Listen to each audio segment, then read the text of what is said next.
Selamat pagi Ibu. Pagi. Sesuai janji kita kemarin, sekarang kita bertemu lagi ya. Masih ingat dengan saya? Ya, berat Belva ya? Ya, benar sekali. Bagaimana perasaan Ibu hari ini? Masih kurang baik, Sus. Berapa sering Ibu mendengar suara yang tidak diinginkan? Masih sering. Berapa lama suara yang Ibu dengar berlangsung?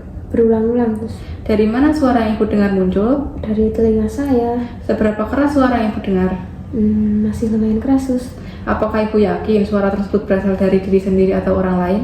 Iya. Seberapa sering isi suara yang terdengar bersifat negatif Ibu? Banyak yang negatif sih, Sus. Apa sih suara yang Ibu dengar? Mengejek saya. Seberapa sering Ibu merasa tidak nyaman karena suara yang didengar? Tidak nyaman. Seberapa besar ketidaknyamanan yang Ibu rasakan? Sangat tidak nyaman. Seberapa baik Ibu dapat mengendalikan suara yang muncul? Belum bisa. Apakah Ibu masih ingat ada berapa cara yang sudah diajarkan untuk mengontrol halusinasi Ibu? Ada satu cara, Sus. Bisa disebutkan Ibu bagaimana cara melakukannya? Dengan teknik menghardik caranya yaitu dengan menutup telinga, lalu bilang pergi kamu suara palsu. Baik, bagus sekali ya Ibu. Ternyata Ibu masih mengingat dan juga bisa melakukannya. Apakah Ibu sudah melakukan teknik menghardik seperti yang saya ajarkan Ibu? Sudah. Selain dari cara tadi, apakah Ibu mengetahui cara lain Ibu? Dengan cara latihan bercakap dengan orang lain.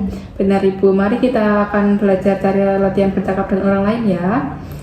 Baiklah Ibu, sesuai janji kita kemarin, kita belajar cara kedua yaitu bercakap dengan orang lain. Tujuannya mengontrol halusinasi dengan menolak halu yang muncul. Apakah Ibu bersedia? Bersedia. Ibu mau berapa lama yang kita berbincang-bincang? Bagaimana kalau 15 menit saja Ibu? Iya, Sus. Di mana yang hanya kita berbincang-bincang? Bagaimana kalau di sini saja? Iya. Baik. Yang pertama, apakah Ibu sudah mengerti mengontrol halusinasi dengan bercakap? Belum. Pengertiannya yaitu metode terapi yang membantu penderita halusinasi, terutama pendengaran, untuk merespons suara-suara tidak nyata secara sadar dengan mengobrol dengan orang lain. Ibu dapat mengurangi cemas, menolak perintah dari suara tersebut, dan meningkatkan kontrol diri. Tujuannya yaitu untuk mengurangi intensitas halusinasi, membedakan nyata dan tidak, dan juga meningkatkan kualitas hidup. Hal yang perlu disiapkan yaitu waktu, komitmen, dan juga lawan bicara Ibu ya. Iya. Cara melakukannya itu saya praktikkan terlebih dahulu ya. Caranya adalah jika Ibu mulai mendengar suara, langsung saja Ibu mencari teman untuk bercakap-cakap.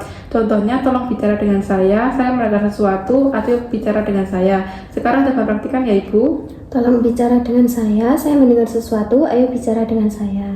Baik, bagus sekali ya Ibu. Bagaimana perasaan Ibu setelah mengontrol halusinasi dengan teknik bercakap-cakap? Saya menjadi tahu cara mengontrol halusinasi dengan cara bercakap-cakap, Sus. Baik, Ibu masih ingat atau tidak? Coba Ibu sebutkan lagi pengertian, tujuan, dan yang perlu disiapkan. Bagaimana cara latihan yang sudah saya ajarkan tadi? Untuk pengertiannya, metode terapi untuk merespons suara-suara tidak nyata secara sadar. Tujuannya untuk mengurangi intensitas halusinasi dan untuk membedakan antara yang nyata dan tidak. Dan yang disiapkan itu waktu, komitmen, dan lawan bicara. Baik, bagus sekali ya Ibu. Sekarang mari kita masukkan ke dalam jadwal Ibu ya. Bagaimana kalau tiba-tiba ada suara yang membuat Ibu halusinasi lagi? Ibu nanti coba praktikkan pelatihan tadi ya. Iya. Ibu lakukan itu sampai suara tidak terdengar lagi. Lakukan 3 kali sehari atau pada saat Ibu mendengar suara tersebut, supaya suara yang didengar tidak mengganggu Ibu lagi. Saya masukkan pada jadwal Ibu ya. Iya. Bagaimana kalau kita berbincang lagi besok tentang cara yang lain? Iya. Cara yang ketiga dengan melakukan aktivitas sehari-hari untuk mencegah suara itu muncul. Apakah Ibu bersedia? Bersedia. Besok saya akan kembali lagi pukul 9 ya Ibu. Waktunya mau berapa lama? Bagaimana kalau 15 menit saja? Iya, Sus. Tempatnya di sini saja ya Ibu. Ibu bersedia? Bersedia. Baik, jika sudah cukup saya pamit terlebih dahulu ya Ibu. Iya. Terima kasih Ibu. Terima kasih.